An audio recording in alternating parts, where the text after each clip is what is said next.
மாசத்துல கிட்டத்தட்ட ஒரு 10-12 பாட்டு முடிச்ச உடனே அவர் வந்து நேர ரெக்கார்டிங் போலாம் அப்படின்னு சொல்லிட்டாரு. ஆக்சுவலா ரெக்கார்டிங் போற டைம்ல வந்து நான் ஒரு 15 பாட்டு தான் முடிச்சிருந்தேன், முழுக்க கூட முடிக்கல. அவர் சொன்னார் அப்படியே பண்ணிக்கலாம் அப்படின்ட்டு.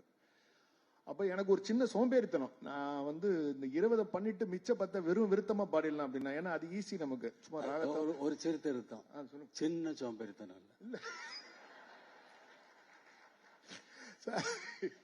அதனால விருத்தமா பாடிடலான்னு தீர்மானம் பண்ணிட்டேன். போன உடனே இல்ல அதையும் முடிச்சிருங்க அப்படின்ட்டு. சரின்ட்டு அதையும் பண்ணிட்டோம். அதோட நிறுத்திட்டு அப்ப பார்க்கலாம்னா எல்லாத்தையும் விருத்தமாவும் பாடி பாட்டாவும் பாடிடுங்கன்ட்டு. அவரு ஒரு கட்டளையாளர் இல்லையா, அவருக்கு தெரியும் எதை நம்மளை வச்சு வேலை வாங்கணும்ட்டு. எத்தனை பேரும் வேலை வாங்கியிருக்காரு. அதனால இதுதான் வந்து ஒரு இது பிளான். அதுல என்னன்னா ஒண்ணு, அவரு கூடுமான வரைக்கும் எனக்கு வந்து ஃபுல் ஃப்ரீடம், நீங்க எப்படி வேணாலும் பண்ணுங்க அப்படின்ட்டு. ரெக்கார்டிங் பண்றச்சே அங்கங்க அவருடைய ஒரு சஜஷன்ஸ் நிறைய கொடுத்தார். குறிப்பா 1-2 ராகங்கள் வந்து நம்மளுடைய ஒரு வக்கர புத்தி, அதனால வக்கர ராகமா எடுத்து ஏதாவது ஒண்ணு பண்ணணும் அப்படின்னு தோணித்து. அப்ப அவர் வந்து அது அழகா இது இப்படி வானா அப்படி வானான்னு 1-2 இடங்கள்ல ரொம்ப அழகா எடுத்து காமிச்சு நம்ம கண்ணை திறந்து விட்டார். அதுதானே அவரு வேலை. அதனால அது ஒரு பெரிய ஒரு அனுபவம். அது மட்டும் இல்ல, ரெக்கார்டிங் நடக்கிறச்சே கூட ஆக்சுவலா நான் வந்து ஒரு 5 பாட்டு பாடி ரெக்கார்டிங் முடிச்சுட்டு அடுத்த நாளைக்கு வரைச்சே அவர் அந்த 5 பாட்டுக்கு அதுக்குள்ள முடிச்சிருப்பாரு. அது ஏதாவது ஞாபகம் இருக்கா உங்களுக்கு? எது சார்? அதாவது இப்ப வக்ர ராகத்தை மாத்தினாரு அப்படின்னு சொல்றது வெறும் வார்த்தையா இல்லாம, அந்த வக்ரம்னா என்ன, அதை எப்படி மாத்தின அப்படிங்கறது சொன்னா தானே ஜனங்களுக்கு புரியும். சார் இங்கே என்ன வேலை வாங்குறீங்களா? நீங்க பேசணும் சார். வேலை வாங்க, வேலை கொடுக்குற. இல்ல அதாவது ஒரு எக்ஸாம்பிள் வக்கர நான் சொன்னேன். பட் அந்த ராகம் வந்து ஆக்சுவலா வக்கர ராகம் இல்ல. வக்கர ராகம்ங்கிறது ஜிக்ஸாகா போறக்கூடிய ஆடுறதுலதான் வக்ரம். இது நாமநாராயணின்னு ஒரு மேலகர்த்த ராகம். அந்த ராகத்துல வந்து அது குடுவா அந்த ஷார்ட்டா ஒரு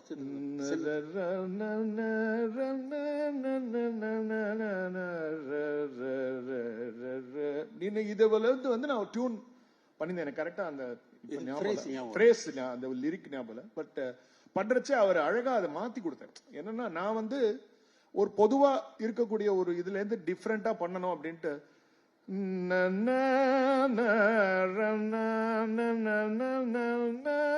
மாதிரி சும்மா நம்ம ஒரு குயுக்தியா பண்ணணும்னு நினைச்சிட்டு பண்ணோம். அழகா அவர் வந்து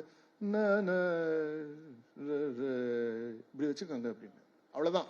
அதுல ஒரு ஐடியாவா கொடுத்ததுதான். அதுக்கப்புறம் என்ன பண்ணாரு, ஒரு நாளைக்கு பிடிஎஸ் எடுக்கிறதுக்காக 2 பசங்க வந்திருந்தாங்க. அப்ப ஹார்மோனியத்தை கையில வச்சுட்டு ஒரு 15 நிமிஷம் பெண்டை நிமித்திட்டார். ஜிம் ட்ரைனர் கூட இவ்வளவு வேலை வாங்க மாட்டாங்க. அந்த அளவுக்கு அவர் அதை வந்து பெரட்டி எடுத்து அந்த ராகத்தை சும்மா அப்படியே கேஷுவலா, அது ஒரு ரொம்ப ருசிகரமான ஒரு அனுபவம் தான் சொல்லணும். சிறப்பு சார். அது வந்து கேட்டுட்டே இருக்கலாம் போல இருக்கு. சிறப்பு. ரெக்கார்டிங் சமயத்துல நடந்த ஏதாவது ஒரு சுவாரஸ்யமான அனுபவம், ஏதாவது நிகழ்ச்சி பகிர்ந்துக்கலாம்? இப்ப சொன்னதெல்லாம் சுவாரஸ்யமா தானே. இன்னும் என்ன சொல்றது, இதுக்கு மேல இல்ல இது சுவாரஸ்யமா இருக்கு. இதுவே வந்து தெவிட்டாத ஒரு அமுதமாக. இல்ல ரெக்கார்டிங் போது ஒரு எக்ஸாம்பிள் ஆக்சுவலா நல்ல வேலை நீங்க சொன்னது. ரசிக பிரியால ஒரு டியூன் பண்ணியிருந்தோம். அது பண்றச்சே நடுவுல வந்து அவளுக்கு ஒரு ஐடியா தோணித்து. அவள் வந்து இந்த சங்கீதமே அப்படின்னு ஒரு பாட்டு பண்ணியிருக்காரு. அதுல வந்து மத்தியமத்துல இருந்து மாயாமாலகோல சுதிபேதம் பண்ணா வரும். ஸோ அப்போ ஒரு இடத்துல இது அப்படின்ட்டு அவரே அந்த ஃப்ரேஸ மத்தியமத்தில் வருது சுமேந்திர மத்தியம் அது சுதிபேதம் பண்ணோம். அது அப்படியே டக்குன்னு அந்த இடத்துல வந்து அவர் என்ன பண்ணார், என்ன இந்த மாதிரி வச்சுக்கோங்க அப்படின்ட்டார். அது என்னன்னா, நான் வந்து ரெக்கார்டிங் நான் அந்த ரூம்ல பண்ணிட்டு இருக்கேன், இவர் இந்த ரூம்ல கம்போசிங் பண்ணிட்டு இருக்காரு. கம்போசிங் பண்ணிட்டு இருக்கிற சமயத்துல அவருக்கு ஒரு ஐடியா தோணி இருக்கு அது பண்றச்சு. ஸோ அப்ப டக்குன்னு என்ன அங்கேயே நீங்க கூப்பிட்டாரு, வேற ஏதோ ராகம் பாடிட்டு இருந்தேன், அதை அப்படியே நிறுத்திட்டீங்க வாங்கன்னு சொல்லிட்டு டக்குன்னு வந்து அவர் அதை அந்த ஃப்ரேஸை மாத்த சொன்னார். மாத்த சொன்னப்ப எனக்கு நான் வந்து அவர் சொன்னதை கேட்டுதான் பாடினேன். எனக்கு சாவே காலில் விழல, அவர் சொன்னதுதான் சா. ஏன்னா அவரு சட்ஜம், அவரே ஒரு சட்ஜம் தான். அதனால வந்து அவர் பாடினதை காதுல வச்சுட்டு நான் அப்படியே டேக் பாடிட்டேன். அது வந்து எனக்கே ஒரு புதுமையான ஒரு அனுபவம் தான் சொல்லணும். Great sir. இன்னும் முக்கியமான ஒரு ஆவலை தூண்டக்கூடிய ஒரு கேள்வி, இந்த கூட்டணி தொடர்ந்து இது போல அடுத்தடுத்த பக்தி பாமாலைகளை வெளியிட வேண்டும் ஒரு ஆவா. அது நீங்க கேட்கவே வேண்டாம். இல்ல கேட்கணுங்கிறது தான் சார் கேட்கறேன். இல்ல கேட்பீங்கல்ல, பண்ணதுக்கு அப்புறம் தானே கேட்க முடியும். சூப்பர் சார், ஆவலோடு காத்திருக்கிறோம். ராஜா சார், இப்போ உங்ககிட்ட ஒரு கேள்வி. நீங்கள் எழுதிய இந்த பள்ளி எழுச்சி பாவை பாடல்களுக்கு வந்து ஒரு இசை வடிவம் கொடுக்கணும் என்கின்ற அந்த எண்ணம் உங்களுக்கு வந்து எப்பொழுது உதித்தது? எப்படி? நம்ம கேட்குறோம் இல்லையா, திருவம்பாவை, திருப்பள்ளி எழுச்சி எல்லாம் முன்னோர்கள் எழுதிட்டது நம்ம இசை வடிவத்தில் தான் கேட்டிருக்கோம். கச்சேரியில் பாடுறவங்க பாடுறது. இப்போ இது வெறுமனே எழுத்தா இல்லாமல் பாடுறவங்க கிட்ட கொடுத்து பாட வைக்கணும் அப்படின்னு சொல்லி அப்படித்தான் சாதாரணமாக நான் இந்த எண்ணம் தான். சாதாரணமாக வந்தது அப்படியே அசாதாரணமாக இன்றைக்கு வெளிப்பட்டு விட்டது சார். அது ஆக்சுவலா சொல்லணும்னா திருப்பாவை தான் ஃபர்ஸ்ட் கர்நாடக சங்கீதத்துல வந்து அரியக்குடி ராமானுஜங்கார் இசையமைச்சு கச்சேரியில வந்தது. அதுக்கப்புறம் திருவம்பாவை வந்து செம்மங்குடி சீனிவாசையரால் இசையமைக்கப்பட்டு வந்தது. அது ரெண்டுமே வந்து ஒன்னு சைவ வழிபாடு, இன்னொன்னு வைணவ வழிபாடு. இது வந்து இசை வழிபாடு. முதல்ல இதுல இசையமைச்சு பாடணும் அப்படிங்கறதெல்லாம் இது இந்த இந்த அமைப்பு எப்படி வந்தது, வெளிவந்தது அப்படிங்கறத நான் யோசிச்சு எழுதுதே இல்லை. வீட்டில் ஓய்வாக இருக்கும் பொழுது ஒரு 4 மணிக்கு எழுந்து உட்கார்ந்துருக்கேன் பெட்ல. பாட கிடைத்த பரம்பொருளை அப்படின்னு ஒரு 3 வார்த்தை வந்தது. நான் யோசிச்சு எழுதுனதில்லை. இது கம்ப்ளீட் இந்த பள்ளி எழுச்சி பாவை பாடல்கள் யோசிச்சே எழுதுனதில்லை. வந்தது பாட கிடைத்த பரம்பொருளை அப்படின்னு 3 வார்த்தை வந்தது. என்னடா ஏதோ வருதே அப்படின்னு சொல்லிட்டு பேப்பர் அங்கிருந்த பேப்பர் எடுத்துட்டு பாட கிடைத்த பரம்பொருளைன்னு எடுத்தா, பாட கிடைத்த பரம்பொருளை பாடுதற்கு ஒருவருப்பு கிட்டியும் பாடி பயன்காண பல்மொழியால் ஏத்தாது பண்டை வினை தூசு மூட கிடப்பையோ முத்தே முகில் மூடா மோன முழு நிலவே மூட மனம் முடம் நீக்குவானை முன்மொழியால் பாடேலூர் எம்பாவாய் அப்படின்னு வந்தது. எனக்கு ஆச்சரியமா இருந்தது. இது 5 நிமிடம் கூட இருக்காது இது எழுதுவதற்கு. இந்த வார்த்தைகளை நான் யோசிக்கவில்லை. அப்புறம் பார்த்தா இது என்னது அப்படின்னு சொல்லி கடன்னு ஒரு 10 பாட்டு வந்தது. 10 பாட்டும் ஒரே வடிவத்தில். உடனே வந்து நமச்சிவாயம் ஐயா அவர்கள், தமிழறிஞர் அவர்கள் வந்து எனக்கு ரொம்ப ரொம்ப ரொம்ப நண்பர்ல என்னை குருவாக அவர் ஏற்றுக்கொண்டு வணங்கியது. உங்கள் பெயரை எழுதும் பொழுது என் கை நடுங்குகிறது. வாவேஸ்வ ஐயர் வந்து தன்னுடைய குருநாதர் பெயரை எழுதும்போது கை நடுங்குதிய போல என்னுடைய கை, ஐயா உங்கள் பெயரை எழுதும் பொழுது என்னுடைய கை நடுங்குகிறது அப்படின்னு சொன்னார். அவர் நான் வந்து என்னுடைய வெண்பா நன்மாலைக்கு உரை எழுதுவதற்காக அவரை அணுகிய பொழுது சொன்ன வார்த்தைகள் இவை. அவர்கிட்ட நான் வந்து இந்த மாதிரி 10 பாட்டு வந்திருக்கு அப்படின்னா, ஐயா நீங்க வெண்டலை அரசியல் விருத்தத்தில் நீங்கள் எழுதியிருக்கீங்க அப்படின்னா, என்ன வெண்டலை அரசியல் விருத்தம்? ஆமையா, பாட கிடைத்த பரம்பொருளை பாடற்கு ஒரு பிறப்பு கிட்டியும் பாடி பயன்காண பல்மொழியால் 6 சீரா நீங்க வந்து எழுதியிருக்கீங்கயா அப்படின்னாரு. அவங்கயா அதுல எப்படி இருக்கு, ரொம்ப அற்புதமா இருக்கு இது, உங்களை என்ன சொல்றதுன்னு தெரியல அப்படின்னு. அடுத்த நாள் வந்து அதே போல அதே 4 மணிக்கு இன்னொரு 10 பாடல்கள் வந்தது. 20 பாடல்களையும் அவரிடம் சொன்னால், ஐயா மாணிக்கவாசகர் அவர்களும் இந்த 20 பாடல்கள் தான் திருவம்பாவை பாடியிருக்காரு. அவர் 10 பாடல் திருப்பள்ளி எழுச்சி பாடினதை சேர்த்து அன்பர்கள் வந்து மார்கழி மாதம் முழுக்க திருப்பாவையும் திருவம்பாவையும் திருப்பள்ளி எழுச்சியும் பாடுவது வழக்கம் அப்படின்னு சொல்லி அவர் எனக்கு சொன்னார். நீங்களும் திருப்பள்ளி எழுச்சி எழுதிடுங்கன்னு அவர் சொன்னார். நான் அதை பொருட்படுத்தாம அப்படி விட்டுட்டேன். அப்புறம் ஒரு நாள் திடீர்னு இந்த மாரித்தோட அதே மாதிரி 10 பாடல்களையும் எழுதினேன். இது எனக்கு என்ன அனுபவம் என்னன்னா, எது தூண்டியது என்று சொன்னால், எனக்கு எப்படி இந்த வார்த்தைகள் வந்தது என்பதற்கு ஒரு ஒரு மிஸ்டிக்கல் ஒரு என்னவென்று சொல்ல விளக்க முடியாத ஒரு சமாச்சாரம். நான் 1980 2000 வரைக்கும் மலை சுற்றுவதை, பௌர்ணமி என்று மலை சுற்றுவதை வழக்கமாக கொண்டிருந்தேன். நான் மலை சுற்றுவதை பார்த்துத்தான் அந்த மலை சுற்றலே வந்து அதிகமாக மக்களால் பின்பற்றப்பட்டது என்று அங்க அண்ணாமலையில் இருக்கக்கூடிய அடியார்கள் சொல்வார்கள். ஏனென்றால் நாங்கள் நடக்கும் பொழுது பகவான் ரமணருக்கு சேவை செய்த குஞ்சு சுவாமிகளும் நானும் மட்டும்தான் நடந்து போவோம். அவர்தான் முதல் என்னை கிரிவலம் அழைத்து சென்றார். 1980 தான் போறேன். காரணம் என்னன்னா, 74 நான் மூகாம்பிகை கோயிலுக்கு போகும் பொழுது அந்த மூகாம்பிகை என்னை முற்றுமாக ஏற்றுக்கொண்டாள். அவள் காட்டிய வழியிலே நான் போய்கொண்டிருந்தேன். 6 வருடம் கழிந்தது 1980. இதெல்லாம் இந்த ஆன்மீக வழிகள் எல்லாம் குரு இல்லாமல் சித்திக்காது. அதனால நீங்கள் யாராவது குருவை தேடுங்கள் என்றார். அவர் நம்ம என்ன பண்றதுன்னு அப்புறம் அம்மாகிட்ட நான் எதுவுமே கேட்டதில்லை. அவ கொடுத்ததுதான். ஆனா கூப்பிட்டா உடனே வந்து நிற்பா. இப்ப நான் கூப்பிட்டேன்னா அங்க வந்து நிற்பா. அது சும்மா வெறும் வார்த்தை இல்லை. உங்களுக்கு நிரூபிச்சு காட்ட வேண்டிய அவசியம் இல்லை. ஏன்னா நான் சொல்றது உண்மையை தான் சொல்லுவேன். அங்க போய் அம்மாட்ட போய் முதலாக என் வேண்டுதலை சொல்லுகிறேன். எனக்கு ஒரு குருநாதர் வேணும்னு. வீட்டுக்கு வந்தா ஒரு சின்ன புத்தகம். அது கேள்வியும் பதிலுமாக பகவான் ரமணரிடம் கேட்ட கேள்வியும் பகவான் ரமணர் அளித்த பதிலுமாக இருந்தது. அதில் முதல் கேள்வி, மனிதன் தன் அறிவால் அறிந்து அனுபவிக்கத்தக்க உயர் நலன் யாதுன்னு சொல்லி கேள்வி. இந்த கேள்வியை படிக்கின்ற இந்த பொழுது கடந்தது இல்லையா, இவ்வளவு நேரம் கழிந்தது இல்லையா, இதே நேரத்தில் அதை படிக்கின்ற நேரத்திலேயே எனக்கு என்ன அறிவிற்கப்பட்டது என்றால், அதை விளக்கினால் ரொம்ப நேரமாகும். அதாவது அதை படிக்கின்ற நேரத்திற்குள் எனக்கு புரிந்த விஷயங்கள். டேய், உனக்கு கண்ணு இருக்கு, கண்ணு ரசிச்சு பார்க்கறதுக்கு காட்சிகள் நிறைய இருக்கு.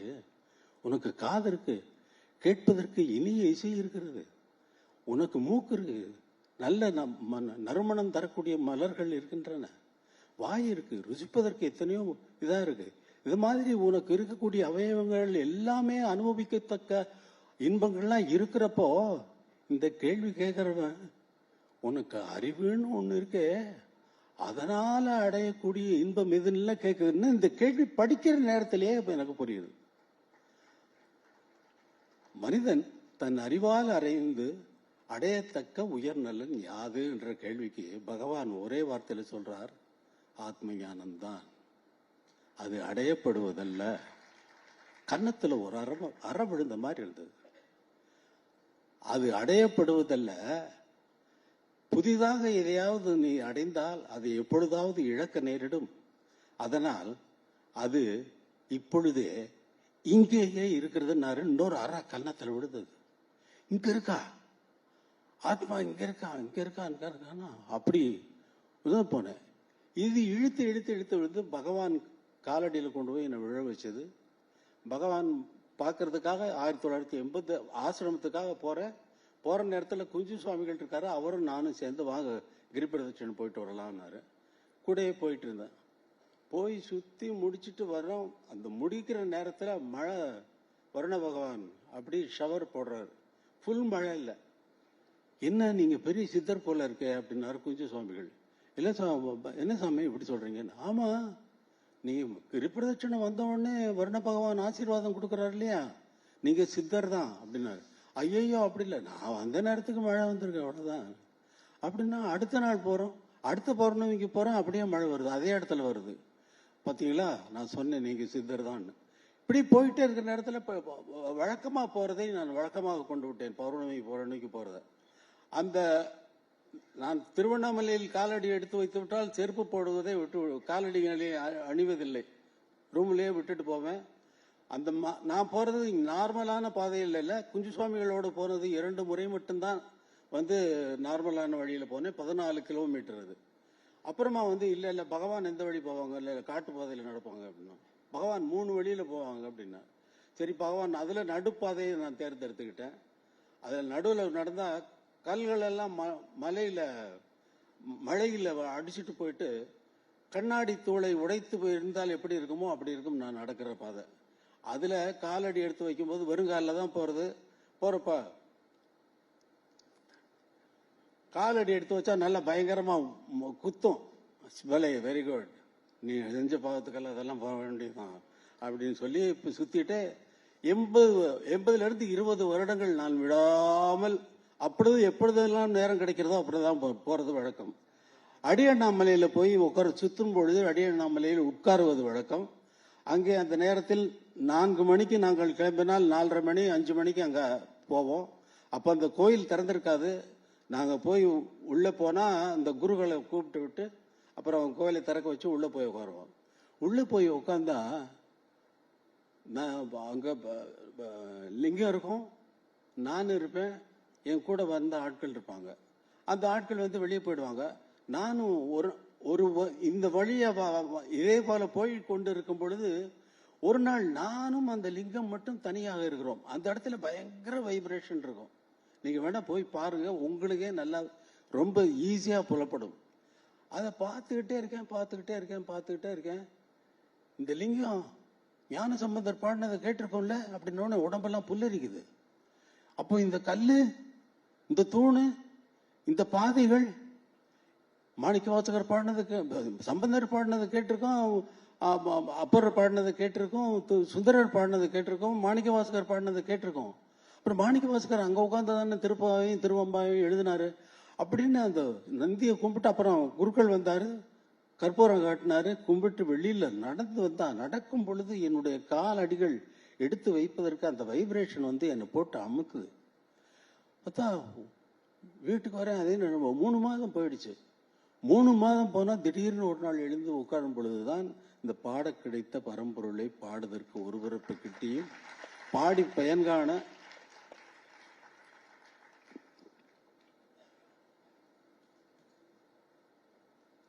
பல்மொழியால் ஏத்தாது வண்டை வினை தூசு மூட கிடப்பையோ முத்தே முகில் மூடா மோன முழுநிலைவே மூட மனமுடம் நீக்குவானே. முன்மொழியால் பாடேலோர் என்பாவாய்ங்கிற ஒரு வார்த்தை வருது. முன்மொழினா முதல் தோன்றிய மொழியால் பாடேலோர் எம்பாவாய்னு அர்த்தம். அதுக்கு அதுல வந்து கடைசியில வருது பாருங்க, இன்ன உலக இன்ன உயிர் இன்ன உடம்பென்று விதி என்னென்ன தோற்றியதோ, அன்ன உயிர்க்கு இன்ன உணவு இன்ன வாழ்வு என்று விதி என்னென்ன காட்டியதோ, அன்று விதி கொன்று விதி தென்றுமென்றும் அன்பு விதி கட்டி வைத்த அண்ணலுக்காய் முன்னு வந்து இன்னிசைத்தே மூண்ட விதி முற்றுமர பாடேலோர் எம்பாவாய்னு. இன்ன உலகு இன்ன உயிர் இன்ன உடம்பு என்று விதி என்னென்ன தோற்றியதோ, அன்ன உயிர்க்கு இன்ன உணவு இன்ன வாழ்வு என்று விதி என்னென்ன காட்டியதோ, அன்று விதிக்கு ஒன்று விதித்து என்றுமென்றும் அன்பு விதி கட்டி வைத்த அண்ணலுக்காய் முன்னு வந்து இல்லிசைத்தே மூண்ட விதி முற்றுமர பாடேலோர் எம்பாவாய்னு வந்ததுங்க. இது நான் எழுதுற தமிழா? எனக்கு நான் எழுதுனதுன்னு கேட்டீங்களா, நான் யோசிச்சதுங்கிறீங்களா?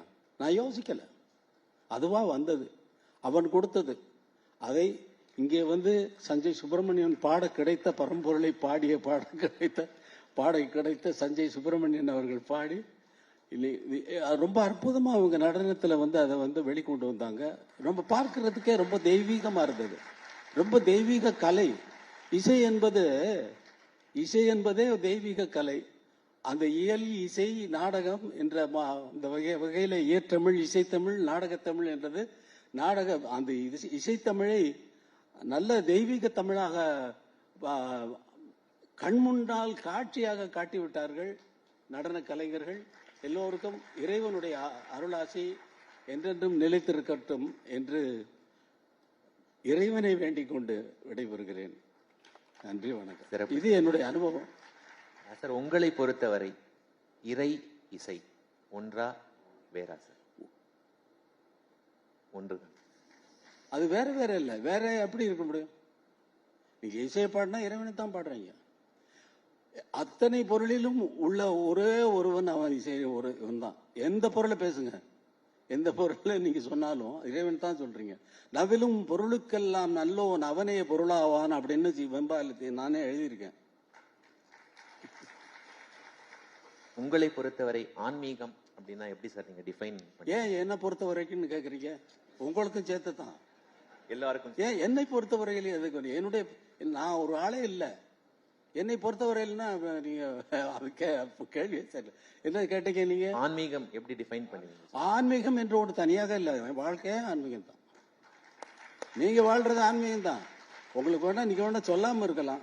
அதை ஏன் தனியா பிரிச்சு என்ன மட்டும் கேக்குறீங்க? நீங்களும் ஆன்மீகத்துல தான் இருக்கீங்க. இருக்கட்டும். நன்றி சார். நன்றி. அதுக்கு மேல கேட்க முடியல. இதோட முடிச்சுக்கலாம்னு பார்த்தேன்.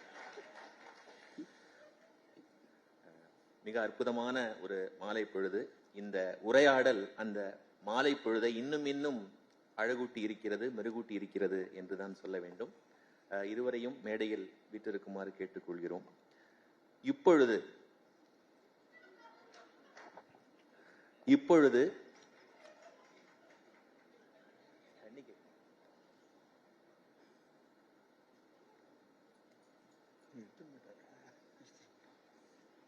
எங்க எடுத்தீங்களோ அங்கேயே வச்சுங்க. தண்ணி காட்டுறீங்க சார். அது இல்ல, இது நீங்க தண்ணி காட்டுறீங்க. அவங்க தான் தண்ணி காட்டுறாங்க. நம்ம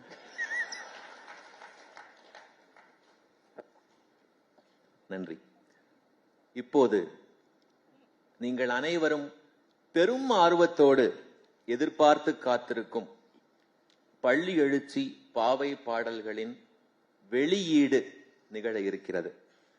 இதற்காக தன்னிகரில்லாத கர்நாடக மற்றும் இந்துஸ்தானி இசைக்கலைஞர், மிருதங்கம் வாசிப்பதில் விற்பன்னர், பத்மபூஷன், சங்கீத கலாநிதி உள்ளிட்ட உயரிய விருதுகளால் சிறப்பிக்கப்பட்ட மாமேதை திரு இளையராஜா அவர்களின் குருநாதர்களில் ஒருவர், டிவிஜி என்று இசைத்துறையில் மதிப்போடு அழைக்கப்படும் திருப்புனித்துறை விஸ்வநாதன் கோபாலகிருஷ்ணன் அவர்களை மேடைக்கு வருமாறு அன்போடு வேண்டுகின்றோம். திரு ஸ்ரீராம் MD மர்க்குரி அவர்களையும் அழைக்கிறோம்.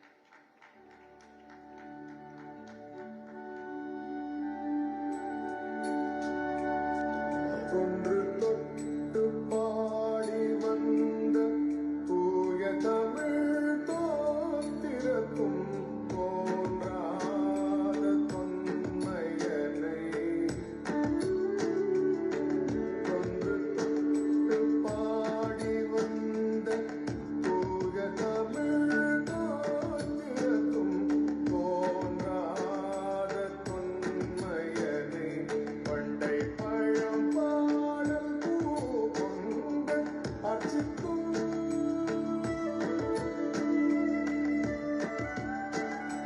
பண்டை பழம் பாடல் பூ கொண்டு அர்ச்சிக்கும் போற்ற புலரானை, பண்டை பழம் பாடல் பூ கொண்டு அர்ச்சிக்கும் போற்ற புலரானை, அங்கிருவர்காக அழல்வடிவாய், அண்டம் உயர்ந்தெழுந்தோர் அன்பாலே இன்று நமக்காய்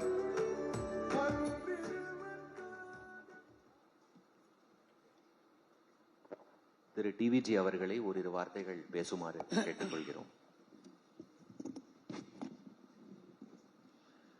தற்போது திரு டிவிஜி அவர்கள், இசைஞானி திரு இளையராஜா அவர்கள், திரு சஞ்சய் சுப்பிரமணியன் அவர்கள் ஆகியோரை அனைவரும் எதிர்பார்த்து காத்திருக்கும் பள்ளி எழுச்சி பாவை பாடல்கள் என்னும் இறை இசை தொகுப்பை வெளியிடுமாறு வேண்டுகின்றோம்.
இந்த ஒரு துளியே இத்துணை தித்திப்பாக இருக்கிறது என்றால் தேன் கடல் எப்படி இருக்கும் என்று நீங்களே கற்பனை செய்து கொள்ளலாம்.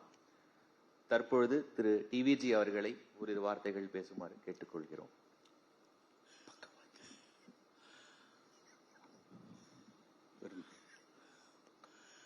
குருபியோ நமஹ. ஒரு வார்த்தை, பல வார்த்தை, சில வார்த்தை, வார்த்தையே இல்லை. அந்த மாதிரி நிலைமை இன்னைக்கு. ஆத்மாவை பற்றி பேசுகிறார். ஆத்மாவுக்கு உள்ளே இருக்கிற என்னது? உணர்வு. உணர்ச்சி இருந்தால் உயிர், உயிர் இருந்தால் மனுஷன். அதுக்கு மேலே தான் எல்லாம் கிடைச்சேன்னா உணர்வை புரிஞ்சு, உயிரை புரிஞ்சு, கடவுளையும் புரிஞ்சு, ஆத்மாவையும் புரிஞ்சவர். யார் குரு, யார் சிஷ்யன்? அறிவு. ஆனால் வயசாக ஆக அறிவு வளர்ந்துட்டே வரும். அது ரொம்ப பேருக்கு என்னன்னா, அறிவு வந்தாருங்க அறிவை மதிக்கிறது இல்லை. அறிவு எப்படின்னா பரிமாறணும். சாப்பாடு என்னன்னு சாப்பிட்டா தான். அது மாதிரி பரிமாறுறதுக்கு ஒரு சந்தர்ப்பம் உண்டானா அது அறிவு. அறிவு கொடுத்தா அதுக்கு தகுந்த ஒரு சிஷ்யம் வரணும். புரிஞ்சுக்கிறது ஒரு ஆள் வரணும். அடுத்த தலைமுறைக்கு ஒரு ஆள் வரணும். அடுத்த உலகத்தில் அடித்து வைக்கிறதுக்கு ஒரு ஆள் வரணும். அந்த மாதிரி வர சமயத்தில் ஏகத்துக்கு இன்னைக்கு உலகம் பூரா ஒருத்தர் ஈஷால் ஆழம்னா எப்படி இருக்காரு?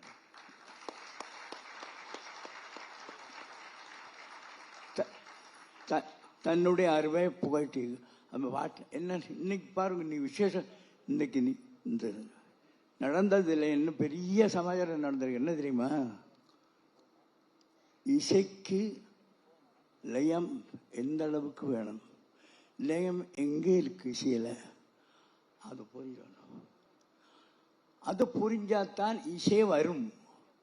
இசை வந்தா சந்தம் அத்தனை வார்த்தை அவர் வெளிக்காட்டினாரே. அது எப்படி வந்தது? அங்கதான் கடவுள் இருக்காரு. அதை புரிஞ்சுட்டு இந்த பாடல்ல லயத்தை நீங்க யாராவது தாளம் போட்டு எல்லாம் குதிச்சேல ஒண்ணும் இல்லையே. அந்த லயத்தை அப்படியே உள்ள வாங்கிட்டு அப்படியே பாடல கடைசியில பெருமான பார்க்கிற வேலை வருஷத்தை தான் அங்கதான் லயம் வருது. புரியா? இன்னைக்கு அவராட்டம் விதரணையா பேச தெரியாது. இந்த பாடல் கேட்டு வந்தளவுக்கு சஞ்சய் குரல், ஸ்ருதி இதெல்லாம் இருந்தது. அப்புறம் இந்த இசையே கற்கலை. இசை உள்ள வார்த்தைகளோட அழகோட மொழியோட வித்தியாசம் எல்லாம் ஒரு உருவமா உருவத்தில் லயம் போட்டா பிரியும். அது 1 2 3 கணக்கு எண்ணம் வரும். அந்த எண்ணம் இல்லாம அப்படி இந்த மியூசிக்கை போட்டு தாளத்தையே ஒதுக்கி வச்சு நீ கூடவா, அசாத்தியமான ஃபீலிங் எனக்கு. நான் தாழ்த்த ஒருவளுக்கு கண்டிருக்கேன் ஒன்று நினச்சிருக்கிற புத்தி அது. என்ன பயம் இல்லாமல் இருக்கிறதுக்கு தாளம் பெரிய விசேஷமாகும். லயத்தில் புலி நானே அந்த ஒன்றையும் பயம் கிடையாது. அந்த லயத்தையே இப்படி வச்சுட்டு வா கூடவா கூடவா கூட அசாத் புரிஞ்சா போ. நிறைய வாட்டத்துக்கு கணுக்கு அப்போ புரியும். ரொம்ப அழகா. அழகு தான் முக்கியம் எல்லாத்திலையும். எதை செஞ்சாலும் அழகுதான். குழந்தை ஆடு நல்லா அழகா. ஒரு சட்டை கேட்கல கடைசியில் அவசானம் அந்த தரையில கால் படுற சத்தம். எதுக்கும் ஒரு இடம் உண்டு. அந்த சத்தத்தை இசையா பண்ணி அந்த இனிமையா பண்ணது மகா மேதாவி. ஈடு இல்லை. அதான் ஏதாவது நான் கொஞ்சம் முனி இருக்கேன் அவருக்கு சொல்றேன், நீங்க பாடுவோம் ஆச்சு ஒன்று எப்படி பாடு இப்படி பாடுன்னு சொல்ல மாட்டார். ஒரு சின்ன திருப்பம் அங்கே ஒரு விஷயம். அது இறைவனா கொடுத்த அந்த ஒரு ஞானம் அறிவு இருக்குது. அது ஆத்மாவில் கொண்டு வந்துட்டார் அவர். புகழ்ச்சியே தேவையில்லாத என்ன பொருள்? ஆத்மா. அதுக்கு புகழ்ச்சியே ஏறாது மூளையில். ஆத்மா இருக்கு, நான் போறேன், நான் இருக்கேன் போறோம். அது மாதிரி பூச்சி பிடிக்காது, என்ன வேஷம் பிடிக்காது, நகை பிடிக்காது, நெல் பிடிக்காது, எல்லாம் பிடிக்கும். எந்த அளவுக்கு இருக்கு? பாடல் இருக்கு, வார்த்தையில் இருக்கு, லயத்தில் இருக்கு, ஒழுக்கில் இருக்கு, அதெல்லாம் இருக்கு. கை மேல் 2 கையில எல்லாம் நிறைய வச்சுருக்காரு. அசாத்தியமான ஒரு நான் சொல்லப்படாது. குருநான்னு சொன்னால் தப்புவே கிடையாது. அவதாரங்கள் ஒருமே இப்படி ஒருத்தன் ஒரு வருஷம் ஒரு 100 வருஷத்துக்கு 200 வருஷத்துக்கு 500 வருஷத்துக்கு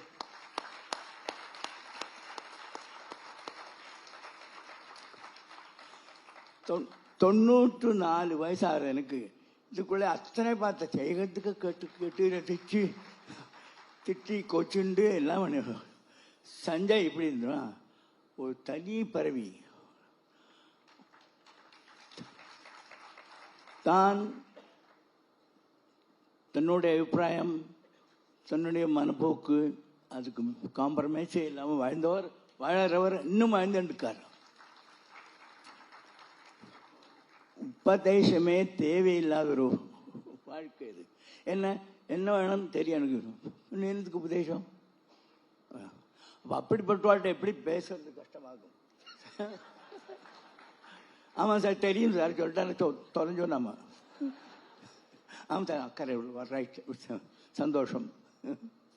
இப்போ நான் அவர்கிட்ட எனக்கு ரொம்ப நெருக்கமான அசாத்தியமான அவள் ஃபேமிலி அவள் 2 பேர் என்ன சொல்ல அப்படி ஒரு எப்பாவது அவங்க வேணும் எப்பாவது திடீர்னு அதுவும் வந்தால் பார்ப்போம் அப்படியா.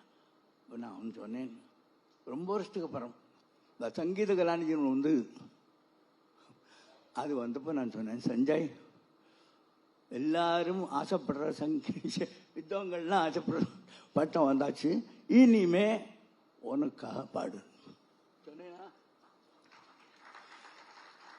இப்போ அவருக்காக பாடின்னு இருக்கார்.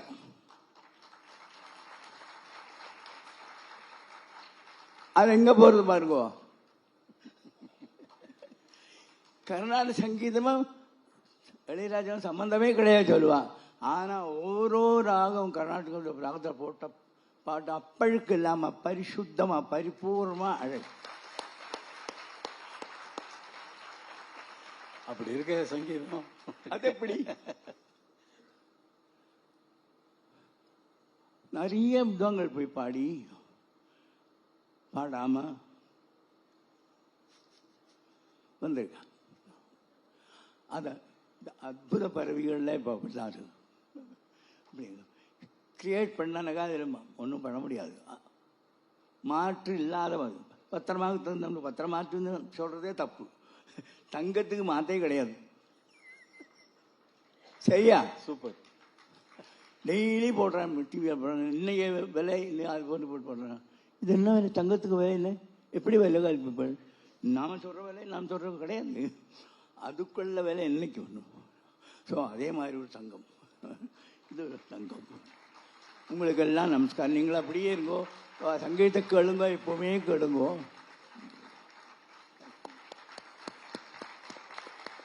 இந்த பக்தி பாடலை அதை எப்படி பாடினா எப்படி இசைக்க முடியாது கால் தாழ் போட்டு அதுக்கெல்லாம் பக்தி பாடல் முன்ன கொஞ்சம் மனசு அது உள்ளே போகணும், பாடல் உள்ளே போகணும், வார்த்தை நிற்கணும், மனசில் நிற்கணும், அப்படி பாடணும், அது கேட்கணும். பாடணும் இல்லை கேட்டால் போகும். நான் அது பெரிய விசேஷமான சமாச்சாரம். நான் இந்த சந்தர்ப்பத்தில் என்னை கூப்பிட்டு பேச வச்சது ரொம்ப பெருமை எனக்கு. Thank you very much. இந்த மாதிரி இத்தனை பேர் வந்து இந்த மாதிரி ஒரு நிகழ்ச்சியை நீங்கள் கேட்குறேன்னா you are very fortunate. God bless you. நீங்கள் வந்து ஆசீர்வதித்தது அவருக்கும் சரி எனக்கும் என்ன எப்பவுமே ஆசீர்வதிச்சதுனால உங்கள் ஆசீர்வாதத்தினால தான் நான் இருக்கேன். அவர் சஞ்சய் உண்மை சொல்லுவேன். அவருக்கு இவர் மட்டும்தான் ஆசீர்வாதம், எனக்கு அவங்க 2 பேரும் ஆசீர்வாதம். ஒன்று சொல்லுவேன். இளையராஜா சொன்னானக்கா அவன் நம்பி மனசில் பட்டத்தை சொன்னாலும் தப்பே கிடையாது. அது எப்படின்னா என்னோட கூறினார் அப்படியே மனசில் இது பட்டது என்பது செம்பை வைத்தியனா வரணும். ஸ்கூலே போகாத படிக்க வந்தார். 7 வயசுல 9 வயசுல பாட்டை பூரா கற்றுட்டு வராங்க. அப்பாட்ட சொல்லி கொடுத்து அதுக்கு மேலே யாராவது சொன்னா அப்படியா நல்லா இருக்கு அவ்வளோ, அதுக்கு மேலே கிடையாது. பாட்டு எதுன்னு நான் எழுதிக்கிறேன் சொல்லுங்க, எழுதின்னு விடுவார்.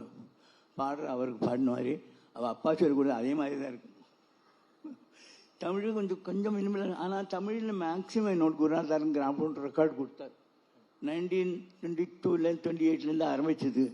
அத்தனை தமிழ் படம். கொஞ்சம் ஒரு மினுமினியாக இருக்கும். அவர் கேரளத்தில் பிறந்த வளர்ந்தவர், அதுக்கு குத்தம் குறை சொல்லக்கூடாது. அத்தனை பாடலையும் பாடினார் தமிழில். கச்சேரியில் மேடையில் பாட மாட்டான். கர்நாடக சங்கீதத்தில் கச்சேரியில் தமிழ் பாடலே வராது. அப்புறம் வந்து தான் பாட ஆரம்பிச்சது.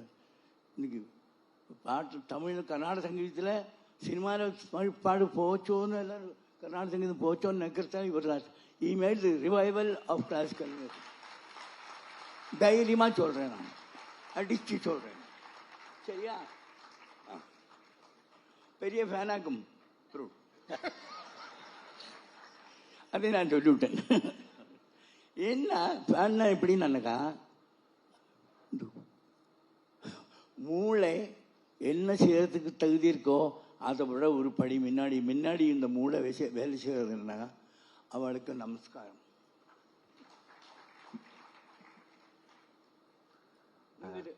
பேசலாம். குருவருளும் திருவருளும் கூடி வந்த ஒரு அற்புதமான தருணத்தை இத்தனை நேரம் கண்டு கழித்து வந்தோம். டிவிஜி ஐயா அவர்கள் சொன்ன ஒவ்வொரு வார்த்தையும் வைரச் சொற்களாக இந்த அரங்கம் முழுவதும் அதிர்ந்து கொண்டிருப்பதை நாம் எல்லோரும் உணர்ந்திருப்போம். அவருக்கு மனமார்ந்த நன்றி. இனி பள்ளியெழுச்சி பாவை பாடல்கள் என்னும் இந்த இசை பொக்கிஷம் நம் உள்ளங்களிலும் இல்லங்களிலும் ஒலித்துக் கொண்டே இருக்கும். இந்த இசை தொகுப்பு ஸ்பாட்டிஃபை, அமேசான் உள்ளிட்ட பல தளங்களில் இனி நீங்கள் கேட்டு மகிழலாம். ஒரே ஒரு வேண்டுகோள், இந்த பள்ளி எழுச்சி பாடல்களுக்கு நிறுத்தியம் அவங்களையும் கொஞ்சம் அழைக்க. நீயும் அடுத்தது அதுதான். இந்த அற்புதமான நிகழ்ச்சிக்கு இயற்றமிழாலும் இசைத்தமிழாலும் நாடகத் தமிழாலும் சிறப்பித்த கலைஞர்களை கௌரவிக்க வேண்டிய ஒரு பொன்னான தருணம் இது. இதை தொடங்குவதற்கு முன்னால் மதிப்புக்குரிய திரு ஸ்ரீராம் அவர்களை மேடைக்கு அழைக்குமாறு கேட்டுக்கொள்கிறேன். இயற்றமிழால் திருவம்பாவை பற்றியும் திருப்பள்ளி எழுச்சி பாடல்களை பற்றியும் மிகச் சிறப்பாக பேசிய திருமதி தேச மங்கையர்க்கரசி அம்மா அவர்களை மேடைக்கு அழைக்கிறோம். மிக அற்புதமாக பள்ளி எழுச்சி பாவை பாடல்களுக்கு தங்களுடைய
அனைவருக்கும் நன்றி.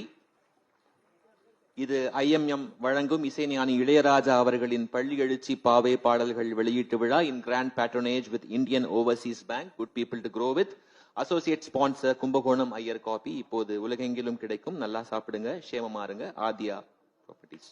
தேங்க்யூ.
இருவருக்கும் வணக்கம் சார், மனமார்ந்த வணக்கம்.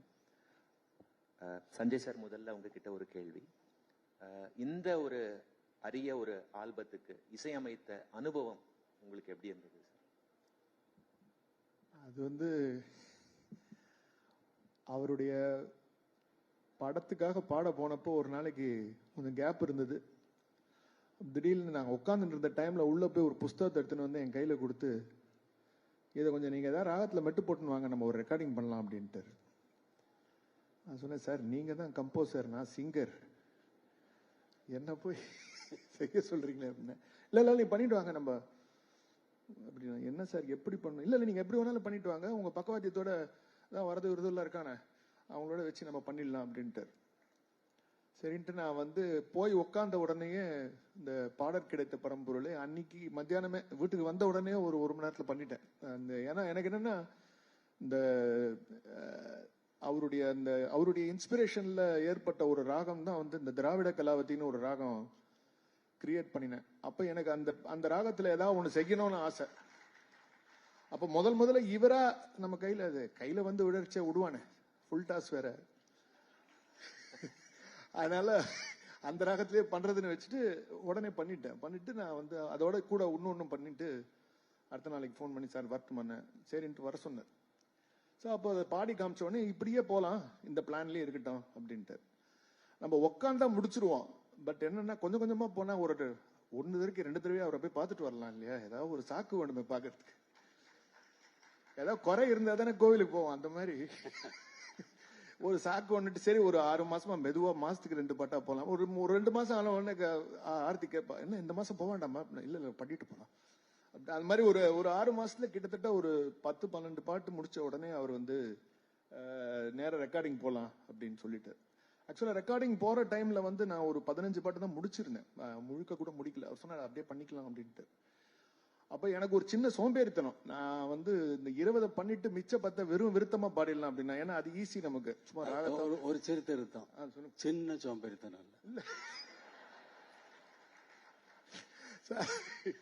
அதனால விருத்தமா பாடிடலாம் தீர்மானம் பண்ணிட்டேன். போன உடனே இல்ல அதையும் முடிச்சிருங்க அப்படின்ட்டு. சரின்ட்டு அதையும் பண்ணிட்டோம் சார். அதோட நிறுத்திட்டு அப்ப பார்க்கலாம்னா எல்லாத்தையும் விருத்தமாவும் பாடி பாட்டாவும் பாடிடுங்கன்ட்டு. அவரு ஒரு கட்டளையாளர் இல்லையா, அவருக்கு தெரியும் எதை நம்மள வச்சு வேலை வாங்கணும்ட்டு. எத்தனை பேரும் வேலை வாங்கியிருக்காரு அவர். அதனால இதுதான் வந்து ஒரு பிளான். அதுல என்னன்னா ஒண்ணு, அவரு கூடுமான வரைக்கும் எனக்கு வந்து ஃபுல் ஃப்ரீடம், நீங்க எப்படி வேணாலும் பண்ணுங்க அப்படின்ட்டு. ரெக்கார்டிங் பண்றச்சே அங்கங்க அவருடைய ஒரு சஜஷன்ஸ் நிறைய கொடுத்தார். குறிப்பா 1-2 ராகங்கள் வந்து நம்மளுடைய ஒரு வக்கர புத்தி, அதனால வக்கர ராகமா எடுத்து ஏதாவது ஒண்ணு பண்ணணும் அப்படின்னு தோணித்து. அப்பா அவர் வந்து அது அழகா இது இப்படி வானா அப்படி வானான்னு 1-2 இடங்கள்ல ரொம்ப அழகா எடுத்து காமிச்சு நம்ம கண்ணை திறந்து விட்டார். அதுதானே அவரு வேலை. அதனால அது ஒரு பெரிய ஒரு அனுபவம். அது மட்டும் இல்ல, ரெக்கார்டிங் நடக்கிறச்சே கூட ஆக்சுவலா நான் வந்து ஒரு 5 பாட்டு பாடி ரெக்கார்டிங் முடிச்சுட்டு அடுத்த நாளைக்கு வரைச்சே அவர் அந்த 5 பாட்டுக்கு அதுக்குள்ள முடிச்சிருப்பாரு. அது ஏதாவது ஞாபகம் இருக்கா உங்களுக்கு? எது சார்?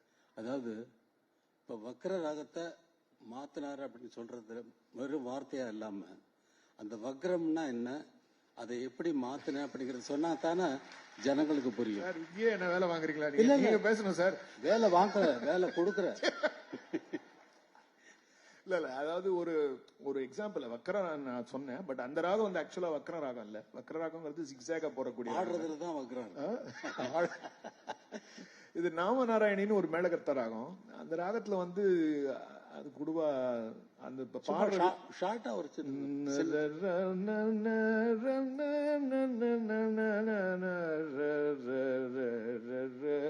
இதை வந்து நான் டியூன் பண்ணிருந்தேன். எனக்கு கரெக்டா அந்த லிரிக் ஞாபகம். பட் பண்றச்சே அவர் அழகா அதை மாத்தி கொடுத்தாரு. என்னன்னா நான் வந்து ஒரு பொதுவா இருக்கக்கூடிய ஒரு இதுல இருந்து டிஃப்ரெண்டா பண்ணணும் அப்படின்ட்டு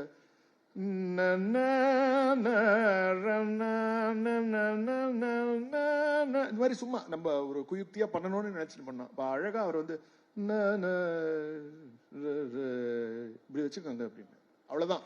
அதுல ஒரு ஐடியாவா கொடுத்ததுதான். அதுக்கப்புறம் என்ன பண்ணாரு, ஒரு நாளைக்கு பிடிஎஸ் எடுக்கிறதுக்காக 2 பசங்க வந்திருந்தாங்க. அப்ப ஹார்மோனியத்தை கையில வச்சிருந்து ஒரு 15 நிமிஷம் பெண்டை நிமித்திட்டார். ஜிம் ட்ரைனர் கூட இவ்வளவு வேலை வாங்க மாட்டாங்க. அந்த அளவுக்கு அவர் அதை வந்து பெரட்டி எடுத்து அந்த ராகத்தை சும்மா அப்படியே கேஷுவலா, அது ரொம்ப ருசிகரமான ஒரு அனுபவம் தான் சொல்லணும். சிறப்பு சார். அது வந்து கேட்டுட்டே இருக்கலாம் போல இருக்கு. சிறப்பு. ரெக்கார்டிங் சமயத்துல நடந்த ஏதாவது ஒரு சுவாரஸ்யமான அனுபவம், ஏதாவது நிகழ்ச்சி பகிர்ந்துக்கலாம்? இப்ப சொன்னதெல்லாம் சுவாரஸ்யமா தானே. இன்னும் என்ன சொல்றது இதுக்கு மேல? இல்ல இது சுவாரஸ்யமா இருக்கு. இதுவே வந்து தெவிட்டாத ஒரு அமுதமாக. இல்ல ரெக்கார்டிங் போது ஒரு எக்ஸாம்பிள். ஆக்சுவலா நல்ல வேலை நீங்க சொன்னது. ரசிக பிரியால ஒரு டியூன் பண்ணியிருந்தோம். அது பண்றச்சே நடுவுல வந்து அவளுக்கு ஒரு ஐடியா தோணுது. அவள் வந்து இந்த சங்கீதமே அப்படின்னு ஒரு பாட்டு பண்ணியிருக்காரு. அதுல வந்து மத்தியமத்துல இருந்து மாயமாலகோல சுதிபேதம் பண்ணா வரும். ஸோ அப்போ ஒரு இடத்துல இது அப்படின்ட்டு அவரே அந்த ஃப்ரேஸ மத்தியமத்தில் வர்றது சுமேந்திர மத்தியம் அது சுதிபேதம் பண்ணோம். அது அப்படியே டக்குன்னு அந்த இடத்துல வந்து அவர் என்ன பண்ணாரு, என்ன இந்த மாதிரி வச்சுக்கோங்க அப்படின்ட்டார். அது என்னன்னா, நான் வந்து ரெக்கார்டிங் நான் அந்த ரூம்ல பண்ணிட்டு இருக்கேன், இவர் இந்த ரூம்ல கம்போசிங் பண்ணிட்டு இருக்காரு. கம்போசிங் பண்ணிட்டு இருக்கிற சமயத்துல அவருக்கு ஒரு ஐடியா தோணி இருக்கு அது பண்றச்சு. சோ அப்ப டக்குன்னு என்ன அங்கேயே நீங்க கூப்பிட்டாரு, வேற ஏதோ ராகம் பாடிட்டு இருந்தேன், அதை அப்படியே நிறுத்திட்டீங்க வாங்கன்னு சொல்லிட்டு டக்குன்னு வந்து அவர் அதை அந்த பிரேஸை மாத்த சொன்னார். மாத்த சொன்னப்ப எனக்கு நான் வந்து அவர் சொன்னதை கேட்டுதான் பாடினேன். எனக்கு சாவே காலில் விழல, அவர் சொன்னதுதான் சா. ஏன்னா அவர் சட்ஜம், அவரே ஒரு சட்ஜம் தான். அதனால வந்து அவர் பாடினதை காதுல வச்சுட்டு நான் அப்படியே டேக் பாடிட்டேன். அது வந்து எனக்கே ஒரு புதுமையான ஒரு அனுபவம் தான் சொல்லணும். Great sir. இன்னும் முக்கியமான ஒரு ஆவலை தூண்டக்கூடிய ஒரு கேள்வி. இந்த கூட்டணி தொடர்ந்து இது போல அடுத்தடுத்த பக்தி பாமாலைகளை வெளியிட வேண்டும் ஒரு அவா. அது நீங்க கேட்கவே வேண்டாம். இல்ல கேட்கணுங்க தான் சார் கேட்கறேன். இல்ல கேட்பீங்கல்ல, பண்ணதுக்கு அப்புறம் தானே கேட்க முடியும். சூப்பர் சார், ஆவலோடு காத்திருக்கிறோம். ராஜா சார், இப்போ உங்ககிட்ட ஒரு கேள்வி. நீங்கள் எழுதிய இந்த பள்ளி எழுச்சி பாவை பாடல்களுக்கு வந்து ஒரு இசை வடிவம் கொடுக்கணும் என்கின்ற அந்த எண்ணம் உங்களுக்கு வந்து எப்பொழுது உதித்தது, எப்படி? நம்ம கேட்கறோம் இல்லையா, திருவம்பாவை திருப்பள்ளி எழுச்சி எல்லாம் முன்னோர்கள் எழுதிட்டது நம்ம இசை வடிவத்தில் தான் கேட்டிருக்கோம். கச்சேரியில் பாடுறவங்க பாடுறது. இப்போ இது வெறுமனே எழுத்தா இல்லாம பாடுறவங்க கிட்ட கொடுத்து பாட வைக்கணும் அப்படின்னு சொல்லி அப்படித்தான் சாதாரணமா நான் இந்த எண்ணம் தான். சாதாரணமாக வந்தது, அப்படியே அசாதாரணமாக இன்றைக்கு வெளிப்பட்டு விட்டது சார். அது ஆக்சுவலா சொல்லணும்னா, திருப்பாவை தான் ஃபர்ஸ்ட் கர்நாடக சங்கீதத்துல வந்து அரியக்குடி ராமானுஜங்கார் இசையமைச்சு கச்சேரியில வந்தது. அதுக்கப்புறம் திருவம்பாவை வந்து செம்மங்குடி சீனிவாசையரால் இசையமைக்கப்பட்டு வந்தது. அது ரெண்டுமே வந்து ஒன்னு சைவ வழிபாடு, இன்னொன்னு வைணவ வழிபாடு. இது வந்து இசை வழிபாடு. முதல்ல இதுல இசையமைச்சு பாடணும் அப்படிங்கறதெல்லாம், இது இந்த இந்த அமைப்பு எப்படி வந்தது, வெளிவந்தது அப்படிங்கறத நான் யோசிச்சு எழுதுதே இல்லை. வீட்டில் ஓய்வாக இருக்கும் பொழுது ஒரு 4 மணிக்கு எழுந்து உட்கார்ந்துருக்கேன் பெட்ல. பாட கிடைத்த பரம்பொருளை அப்படின்னு ஒரு 3 வார்த்தை வந்தது. நான் யோசிச்சு எழுதுனது இல்லை. இந்த கம்ப்ளீட் இந்த பள்ளி எழுச்சி பாவை பாடல்கள் யோசிச்சே எழுதுனதில்லை. வந்தது பாட கிடைத்த பரம்பொருளை அப்படின்னு 3 வார்த்தை வந்தது. என்னடா ஏதோ வருதே அப்படின்னு சொல்லிட்டு அங்கிருந்த பேப்பர் எடுத்துட்டு பாட கிடைத்த பரம்பொருளைன்னு எடுத்தா, பாட கிடைத்த பரம்பொருளை பாடுதற்கு ஒருவருப்பு கிட்டியும் பாடி பயன்காண பல்மொழியால் ஏத்தாது பண்டை வினை தூசு மூட கிடப்பையோ முத்தே முகில் மூடா மோன முழு நிலவே மூட மனம் முடம் நீக்குவானை முன்மொழியால் பாடேலோர் எம்பாவாய் அப்படின்னு வந்தது. எனக்கு ஆச்சரியமா இருந்தது. இது 5 நிமிடம் கூட இருக்காது இது எழுதுவதற்கு. இந்த வார்த்தைகளை நான் யோசிக்கவில்லை. அப்புறம் பார்த்தா இது என்னது அப்படின்னு சொல்லி கடன்னு ஒரு 10 பாட்டு வந்தது. 10 பாட்டும் ஒரே வடிவத்தில். உடனே வந்து நமச்சிவாயம் ஐயா அவர்கள், தமிழறிஞர் அவர்கள் வந்து எனக்கு ரொம்ப ரொம்ப ரொம்ப நண்பர்ல என்னை குருவாக அவர் ஏற்றுக்கொண்டு வணங்கியது. உங்கள் பெயரை எழுதும் பொழுது என் கை நடுங்குகிறது. வாவேஸ்வ ஐயர் வந்து தன்னுடைய குருநாதர் பெயரை எழுதும்போது கை நடுங்குதிய போல என்னுடைய கை, ஐயா உங்கள் பெயரை எழுதும் பொழுது என்னுடைய கை நடுங்குகிறது அப்படின்னு சொன்னார். அவர் நான் வந்து என்னுடைய வெண்பா நன்மாலைக்கு உரை எழுதுவதற்காக அவரை அணுகிய பொழுது சொன்ன வார்த்தைகள் இவை. அவர்கிட்ட நான் வந்து இந்த மாதிரி 10 பாட்டு வந்திருக்கு அப்படின்னு. ஐயா நீங்க வெண்டலை அரசியல் விருத்தத்தில் நீங்கள் எழுதியிருக்கீங்க அப்படின்னா, என்ன வெண்டலை அரசியல் விருத்தம்? ஆமையா, பாட கிடைத்த பரம்பொருளை பாடற்கு ஒரு பிறப்பு கிட்டியும் பாடி பயன்காண பல்மொழியால் 6 சீரா நீங்க வந்து எழுதியிருக்கீங்கயா அப்படின்னாரு. அவங்கயா அதுல எப்படி இருக்கு, ரொம்ப அற்புதமா இருக்கு இது, உங்களை என்ன சொல்றதுன்னு தெரியல அப்படின்னு. அடுத்த நாள் வந்து அதே போல அதே 4 மணிக்கு இன்னொரு 10 பாடல்கள் வந்தது. 20 பாடல்களையும் அவரிடம் சொன்னால், ஐயா மாணிக்கவாசகர் அவர்களும் இந்த 20 பாடல்கள் தான் திருவம்பாவை பாடியிருக்காரு. அவர் 10 பாடல் திருப்பள்ளி எழுச்சி பாடினதை சேர்த்து அன்பர்கள் வந்து மார்கழி மாதம் முழுக்க திருப்பாவையும் திருவம்பாவையும் திருப்பள்ளி எழுச்சியும் பாடுவது வழக்கம் அப்படின்னு சொல்லி அவர் எனக்கு சொன்னார். நீங்களும் திருப்பள்ளி எழுச்சி எழுதிடுங்கன்னு அவர் சொன்னார். நான் அதை பொருட்படுத்தாமல் அப்படி விட்டுட்டேன். அப்புறம் ஒரு நாள் திடீர்னு இந்த மாரித்தோட அதே மாதிரி 10 பாடல்களையும் எழுதினேன். இது எனக்கு என்ன அனுபவம் என்னன்னா, எது தூண்டியது என்று சொன்னால், எனக்கு எப்படி இந்த வார்த்தைகள் வந்தது என்பதற்கு ஒரு ஒரு மிஸ்டிக்கல் ஒரு என்னவென்று சொல்ல விளக்க முடியாத ஒரு சமாச்சாரம்.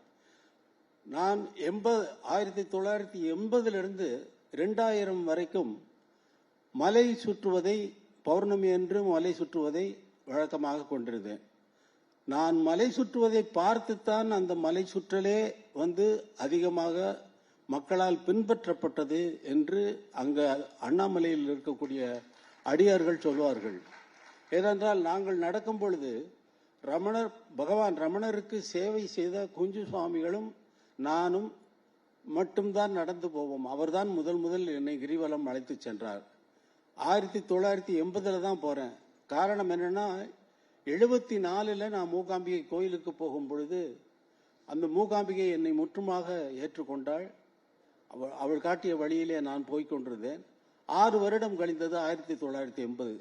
இதெல்லாம் இந்த ஆன்மீக வழிகள் எல்லாம் குரு இல்லாமல் சித்திக்காது. அதனால நீங்கள் யாராவது குருவை தேடுங்கள் என்றார். அவர் நம்ம என்ன பண்றதுன்னு அப்புறம் அம்மாகிட்ட நான் எதுவுமே கேட்டதில்லை. அவ கொடுத்ததுதான். ஆனா கூப்பிட்டா உடனே வந்து நிற்பா. இப்ப நான் கூப்பிட்டேன்னா அங்க வந்து நிற்பா. அது சும்மா வெறும் வார்த்தை இல்லை. உங்களுக்கு நிரூபிச்சு காட்ட வேண்டிய அவசியம் இல்லை. ஏன்னா நான் சொல்றது உண்மையை தான் சொல்லுவேன். அங்க போய் அம்மாட்ட போய் முதலாக என் வேண்டுதலை சொல்லுகிறேன். எனக்கு ஒரு குருநாதர் வேணும்னு. வீட்டுக்கு வந்தா ஒரு சின்ன புத்தகம். அது கேள்வியும் பதிலுமாக பகவான் ரமணரிடம் கேட்ட கேள்வியும் பகவான் ரமணர் அளித்த பதிலுமாக இருந்தது. அதில் முதல் கேள்வி, மனிதன் தன் அறிவால் அறிந்து அனுபவிக்கத்தக்க உயர் நலன் யாதுன்னு சொல்லி கேள்வி. இந்த கேள்வியை படிக்கின்ற இந்த பொழுது கடந்தது இல்லையா, இவ்வளவு நேரம் கழிந்தது இல்லையா, இதே நேரத்தில் அதை படிக்கின்ற நேரத்திலேயே எனக்கு என்ன அறிவிற்குப்பட்டது என்றால், அதை விளக்கினால் ரொம்ப நேரமாகும். அதாவது அதை படிக்கின்ற நேரத்திற்குள் எனக்கு புரிந்த விஷயங்கள். டேய், உனக்கு கண்ணு இருக்கு, கண்ணு ரசிச்சு பார்க்கறதுக்கு காட்சிகள் நிறைய இருக்கு. உனக்கு காது இருக்கு, கேட்பதற்கு இனிய இசை இருக்கிறது. உனக்கு மூக்கு இருக்கு, நல்ல நறுமணம் தரக்கூடிய மலர்கள் இருக்கின்றன. வாய் இருக்கு, ருசிப்பதற்கு எத்தனையோ இதா இருக்கு.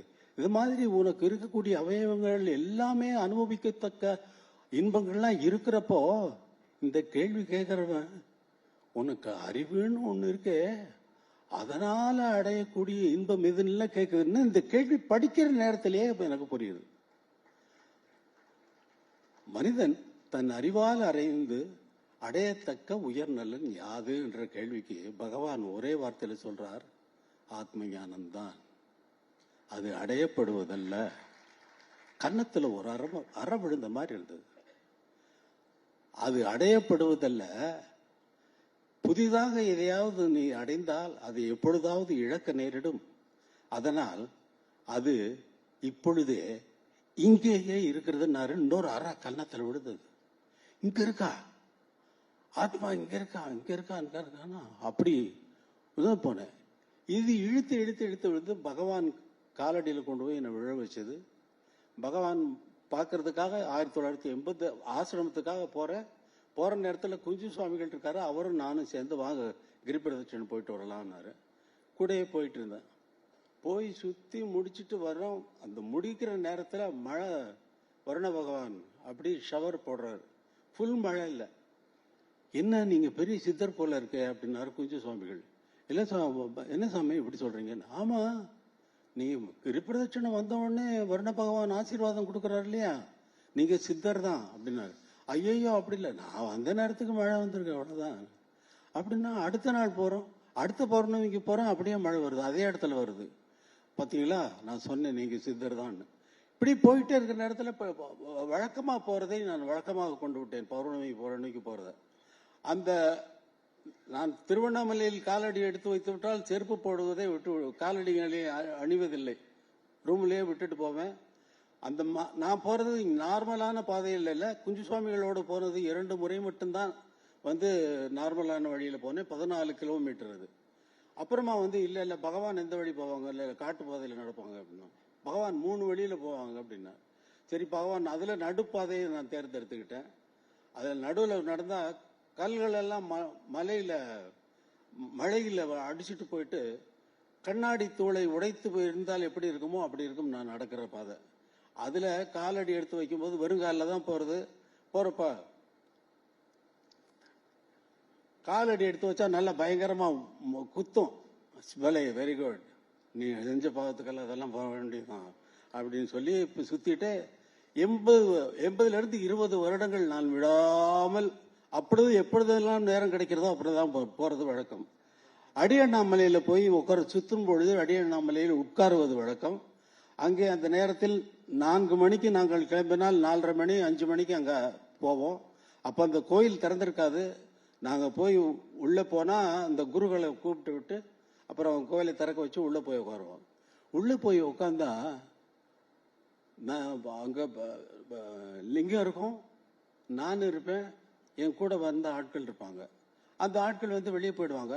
நானும் இந்த வழியா இதே போல போய் கொண்டு இருக்கும் பொழுது ஒரு நாள் நானும் அந்த லிங்கம் மட்டும் தனியாக இருக்கிறோம். அந்த இடத்துல பயங்கர வைப்ரேஷன் இருக்கும். நீங்க வேணா போய் பாருங்க, உங்களுக்கே நல்லா ரொம்ப ஈஸியா புலப்படும். அதை பார்த்துக்கிட்டே இருக்கேன். இந்த லிங்கம் ஞான சம்பந்தர் பாடினதை கேட்டிருக்கோம்ல அப்படின்னு உடம்பெல்லாம் புல்லரிக்குது. அப்போ இந்த கல்லு, இந்த தூணு, இந்த பாதைகள் மாணிக்க வாசகர் பாடினது, சம்பந்தர் பாடினது கேட்டிருக்கோம், அப்பர் பாடினது கேட்டிருக்கோம், சுந்தரர் பாடினது கேட்டிருக்கோம், மாணிக்க வாசகர் பாடினது கேட்டிருக்கோம். அப்புறம் மாணிக்க வாசகர் அங்க உட்கார்ந்து தானே திருப்பாவையும் திருவம்பாவையும் எழுதினாரு அப்படின்னு அந்த நந்தியை கும்பிட்டு அப்புறம் குருக்கள் வந்தாரு, கற்பூரம் காட்டினாரு, கும்பிட்டு வெளியில நடந்து வந்தா, நடக்கும் பொழுது என்னுடைய கால் அடிகள் எடுத்து வைப்பதற்கு அந்த வைப்ரேஷன் வந்து என்னை போட்டு அமுக்குது. பார்த்தா வீட்டுக்கு வரேன், அதே 3 மாதம் போயிடுச்சு. 3 மாதம் போனா திடீர்னு ஒரு நாள் எழுந்து உட்காரும் பொழுதுதான் இந்த பாட கிடைத்த பரம்பொருளை பாடுவதற்கு ஒருவரப்பு கிட்டியும் பாடி பயன்காண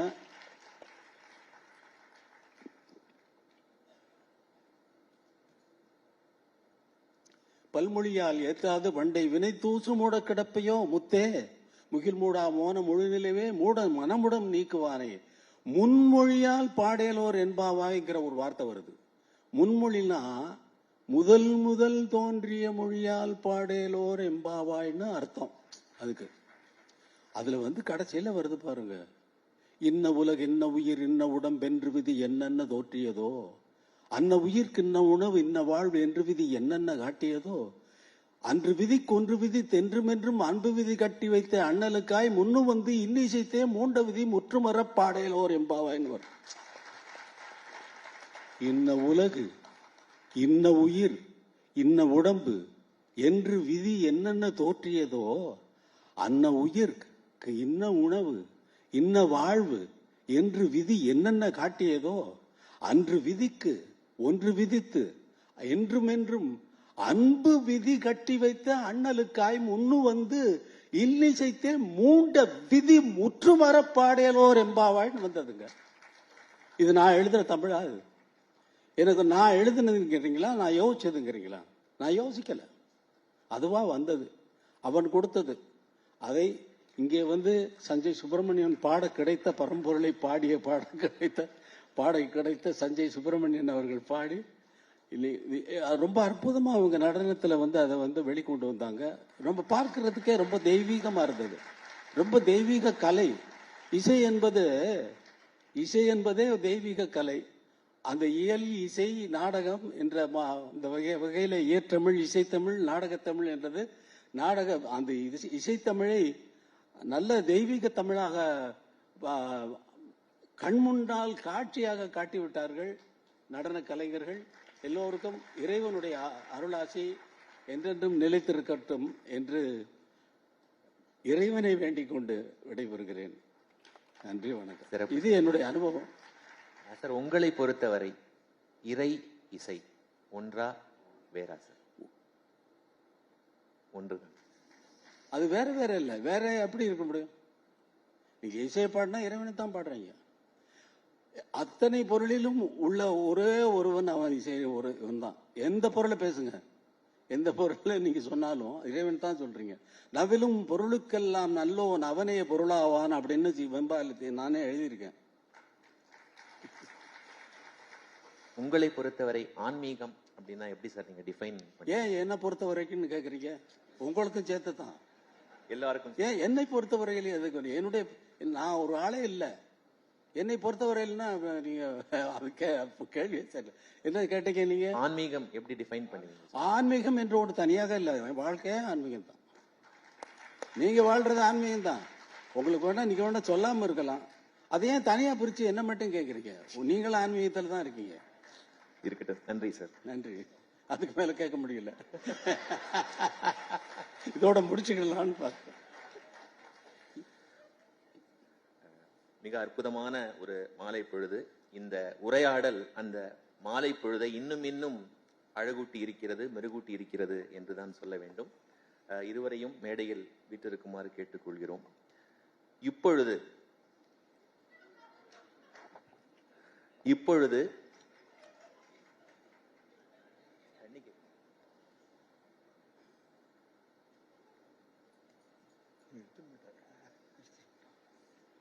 எங்க எடுத்தீங்களோ அங்கேயே வச்சுங்க.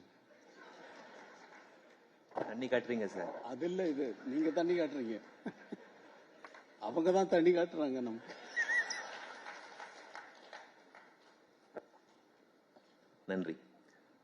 இப்போது நீங்கள் அனைவரும் பெரும் ஆர்வத்தோடு எதிர்பார்த்து காத்திருக்கும் பள்ளி எழுச்சி பாவை பாடல்களின் வெளியீடு நிகழ இருக்கிறது.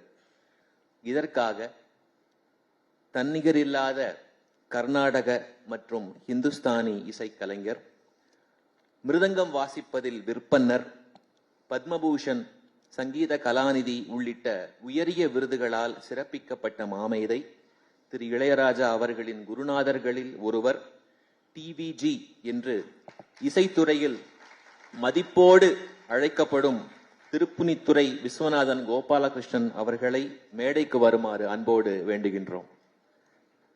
திரு ஸ்ரீராம் MD மர்க்குரி அவர்களையும் அழைக்கிறோம்.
திரு டிவிஜி அவர்களை ஓரிரு வார்த்தைகள் பேசுமாறு கேட்டுக்கொள்கிறோம். தற்போது திரு டிவிஜி அவர்கள், இசைஞானி திரு இளையராஜா அவர்கள், திரு சஞ்சய் சுப்பிரமணியன் அவர்கள் ஆகியோரை அனைவரும் எதிர்பார்த்து காத்திருக்கும் பள்ளி எழுச்சி பாவை பாடல்கள் என்னும் இறை இசை தொகுப்பை வெளியிடுமாறு வேண்டுகின்றோம்.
ஒரு துளியே இத்துணை தித்திப்பாக இருக்கிறது என்றால் தேன் கடல் எப்படி இருக்கும் என்று நீங்களே கற்பனை செய்து கொள்ளலாம். தற்பொழுது திரு டிவிஜி அவர்களை ஓரிரு வார்த்தைகள் பேசுமாறு கேட்டுக்கொள்கிறோம்.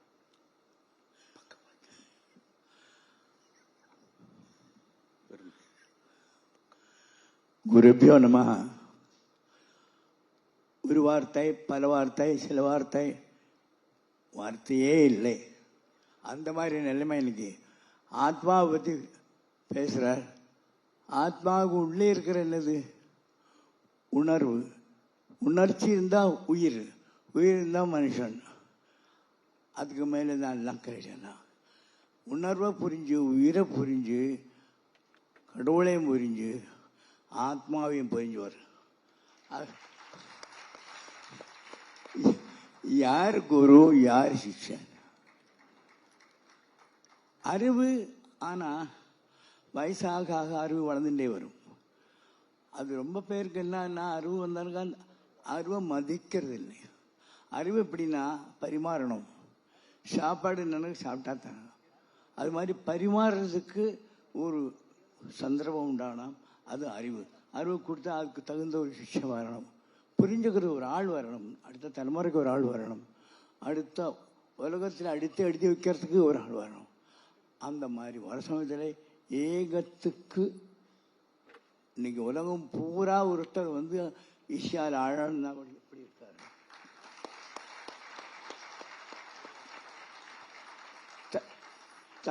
தன்னுடைய அறிவை புகழ்ச்சி அந்த பாட்டில் என்ன இன்னைக்கு பாருங்க. நீ விசேஷம் இன்னைக்கு நீ இந்த நடந்ததில்லை. என்ன பெரிய சமாச்சாரம் நடந்திருக்கு என்ன தெரியுமா?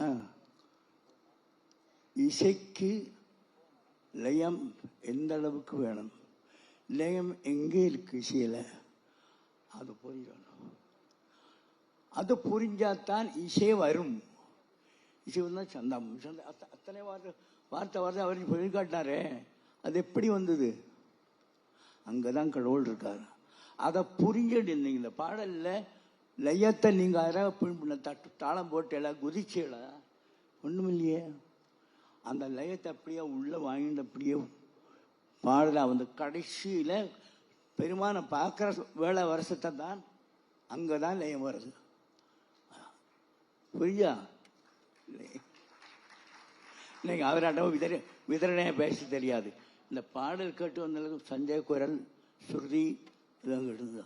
அப்புறம் இந்த இசையே கேட்கலைங்க. இசை உள்ள வார்த்தைகளோட அழகோட மொழியோட வித்தியாசம் எல்லாம் ஒரு உருவமா உருவத்தில் லயம் போட்டா பிரியும். அது 1 2 3 கணக்கு எண்ணம் வரும். அந்த எண்ணம் இல்லாம அப்படி இந்த மியூசிக்கை போட்டு தாளத்தையே ஒதுக்கி வச்சு நீ கூடவா, அசாத்தியமான ஃபீலிங் எனக்கு. நான் தாழ்த்த ஒருவளுக்கு கண்டிருக்கேன் நினச்சிட்டு இருக்கிற புத்தி அது. என்ன பயம் இல்லாமல் இருக்கிறதுக்கு தாளம் பெரிய விசேஷமாகும். லயத்தில் புலி நானும் அந்த ஒன்றையும் பயம் கிடையாது. அந்த லயத்தையே இப்படி வச்சுட்டு வா கூடவா கூடவா கூட அசாத் புரிஞ்சா போ. நிறைய வாட்டியது கணுக்கு அப்போ புரியும். ரொம்ப அழகா. அழகு தான் முக்கியம் எல்லாத்திலையும். எதை செஞ்சாலும் அழகு தான். கொஞ்சம் குழந்தை ஆடு நல்லா அழகா. ஒரு சட்டை கேட்கல கடைசியில் ஆனந்தம் அந்த தரையில் கால் படுற சத்தம். எதுக்கும் ஒரு இடம் உண்டு. அந்த சத்தத்தை இசையா பண்ணி அந்த இனிமையா பண்ணது மகா மேதாவி. ஈடு இல்லை. அதான் ஏதாவது நான் கொஞ்சம் கொஞ்சம் முனியிருக்கேன் அவருக்கு சொல்லுவேன். நீங்கள் பாடுவோம் ஆச்சு ஒன்று எப்படி இப்படி பாடுன்னு சொல்ல மாட்டார். ஒரு சின்ன திருப்பம் அங்கே ஒரு விஷயம். அது இறைவனா கொடுத்த அந்த ஒரு ஞானம் அறிவு இருக்குது. அது ஆத்மாவில் கொண்டு வந்துட்டார் அவர். புகழ்ச்சியே தேவையில்லாத என்ன பொருள்?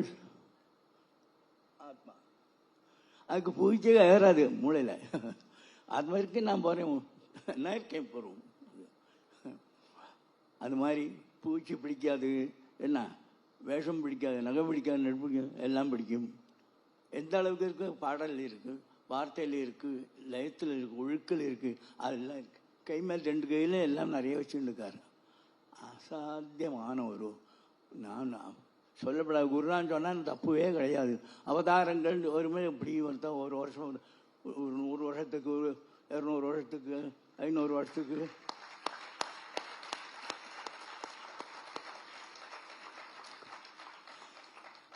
தொண்ணூற்று 4 வயசாகிற எனக்கு இதுக்குள்ளே அத்தனை பார்த்த செய்கிறதுக்கு கேட்டு ரசிச்சு திட்டி கொச்சுண்டு எல்லாம் பண்ணிடுவோம். சஞ்சய் இப்படி இருந்தா ஒரு தனி பரவி தான் தன்னுடைய அபிப்பிராயம் தன்னுடைய மனப்போக்கு அதுக்கு காம்ப்ரமைஸே இல்லாமல் வாழ்ந்தவர், வாழறவர் இன்னும் வாழ்ந்துருக்கார். உபதேசமே தேவையில்லாத ஒரு வாழ்க்கை இது. என்ன வேணும் தெரியும் எனக்கு. என்னதுக்கு உபதேசம்? அப்படிப்பட்டவாழ்கிட்ட எப்படி பேசுறது கஷ்டமாகும். ஆமாம் சார் தெரியும் சார் சொல்லிட்டாரு தொலைஞ்சோம் நம்ம. ஆமாம் சார் அக்கறை ரைட் சந்தோஷம். இப்போ நான் அவர்கிட்ட எனக்கு ரொம்ப நெருக்கமான அசாத்தியமாக அவள் ஃபேமிலி அவள் 2 பேர் இன்னும் சொல்ல அப்படி ஒரு எப்பாவது தான் வேணும். எப்பாவது திடீர்னு அதுவும் வந்தால் பார்ப்போம். அப்படியா நான் ஒன்று சொன்னேன். ரொம்ப வருஷத்துக்கு அப்புறம் இந்த சங்கீத கலாநிதி வந்து அது வந்தப்போ நான் சொன்னேன், சஞ்சய் எல்லாரும் ஆசைப்படுற வித்வான்கள்லாம் ஆசைப்படுற பட்டம் வந்தாச்சு, இனிமே உனக்காக பாடு சொன்னேன்னா. இப்போ அவருக்காக பாடின்னு இருக்கார்.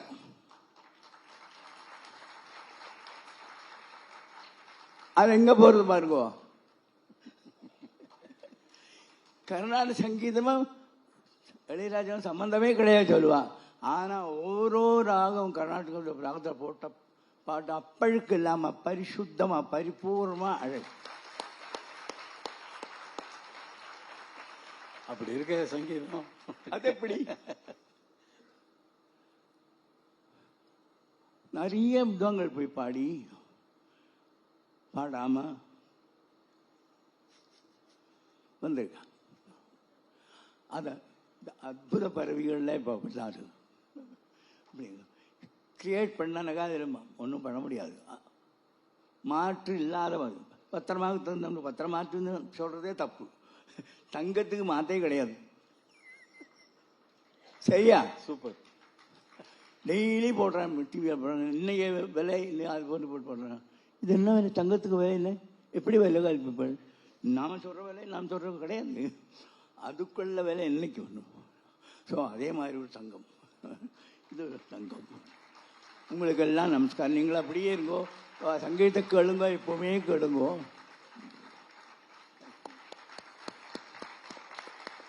இந்த பக்தி பாடலை அதை எப்படி பாடினா எப்படி இசைக்க முடியாது கால் தான் போட்டு அதுக்கெல்லாம் பக்தி பாடல். பக்தி பாடல் முன்ன கொஞ்சம் மனசு அது உள்ளே போகணும், பாடல் உள்ளே போகணும், வார்த்தை நிற்கணும், மனசில் நிற்கணும், அப்படி பாடணும், அது கேட்கணும். பாடணும் இல்லை கேட்டால் போகும். அது பெரிய விசேஷமான சமாச்சாரம். நான் இந்த சந்தர்ப்பத்தில் என்னை கூப்பிட்டு பேச வச்சது ரொம்ப பெருமை எனக்கு. Thank you very much. இந்த மாதிரி இத்தனை பேர் வந்து இந்த மாதிரி ஒரு நிகழ்ச்சியை நீங்கள் பார்க்குறது கேட்குறேன்னா you are very fortunate. God bless you. நீங்கள் வந்து ஆசீர்வதித்தது அவருக்கும் சரி எனக்கும். என்ன எப்பவுமே ஆசீர்வதிச்சதுனால உங்கள் ஆசீர்வாதத்தினால தான் நான் இருக்கேன். அவருக்கு சஞ்சய் உண்மை சொல்வேன். அவருக்கு இவர் மட்டும்தான் ஆசீர்வாதம், எனக்கு அவங்க 2 பேரும் ஆசீர்வாதம். ஒன்று சொல்லுவேன்.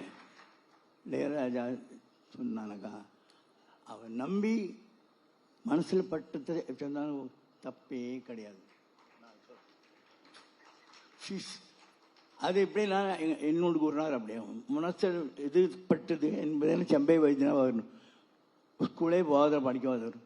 7 வயசுல 9 வயசுல பாட்டை பூரா கற்றுட்டு வராங்க. அப்பாட்ட சொல்லி கொடுத்து அதுக்கு மேலே யாராவது சொன்னா அப்படியா நல்லா இருக்கு அவ்வளோ. அதுக்கு மேலே கிடையாது. பாட்டு எது நான் எழுதிக்கிறேன் சொல்லுங்க எழுதின்னு விடுவார். பாடுற அவருக்கு பாடின மாதிரி அவள் அப்பா சொல்லி கொடுத்து அதே மாதிரி தான் இருக்கும்.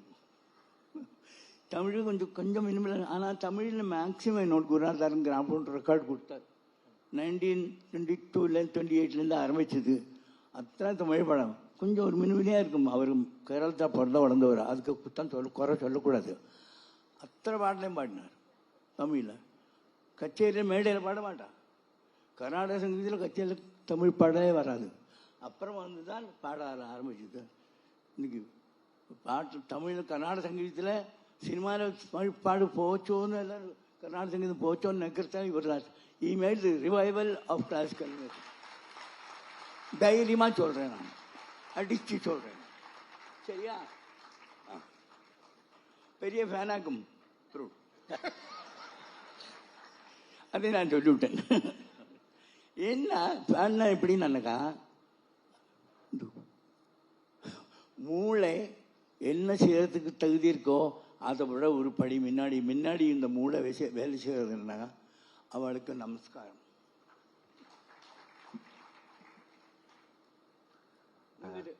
பேசலாம். குருவருளும் திருவருளும் கூடி வந்த ஒரு அற்புதமான தருணத்தை இத்தனை நேரம் கண்டு கழித்து வந்தோம். டிவிஜி ஐயா அவர்கள் சொன்ன ஒவ்வொரு வார்த்தையும் வைரச் சொற்களாக இந்த அரங்கம் முழுவதும் அதிர்ந்து கொண்டிருப்பதை நாம் எல்லோரும் உணர்ந்திருப்போம். அவருக்கு மனமார்ந்த நன்றி.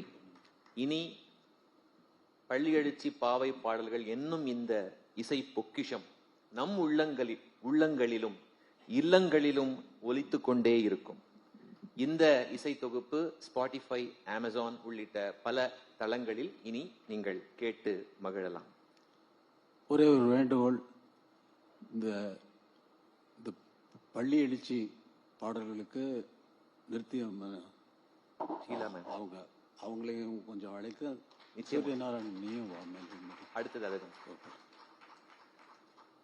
இந்த அற்புதமான நிகழ்ச்சிக்கு இயற்றமிழாலும் இசைத்தமிழாலும் நாடகத் தமிழாலும் சிறப்பித்த கலைஞர்களை கௌரவிக்க வேண்டிய ஒரு பொன்னான தருணம் இது. இதை தொடங்குவதற்கு முன்னால் மதிப்புக்குரிய திரு ஸ்ரீராம் அவர்களை மேடைக்கு அழைக்குமாறு கேட்டுக்கொள்கிறேன். இயற்றமிழால் திருவம்பாவை பற்றியும் திருப்பள்ளி எழுச்சி பாடல்களை பற்றியும் மிகச் சிறப்பாக பேசிய திருமதி தேசம் அங்கேற்கரசி அம்மா அவர்களை மேடைக்கு அழைக்கிறோம். மிக அற்புதமாக பள்ளி எழுச்சி பாவை பாடல்களுக்கு தங்களுடைய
அனைவருக்கும் நன்றி. இது IMM வழங்கும் இசைஞானி இளையராஜா அவர்களின் பள்ளி எழுச்சி பாவை பாடல்கள் வெளியீட்டு விழா in grand patronage with Indian overseas bank, good people to grow with. Associate sponsor Kumbakonam Iyer coffee. இப்போது உலகெங்கிலும் கிடைக்கும். நல்லா சாப்பிடுங்க, சேமமா இருங்க. ஆதியா ப்ராப்பர்ட்டிஸ். தேங்க்யூ.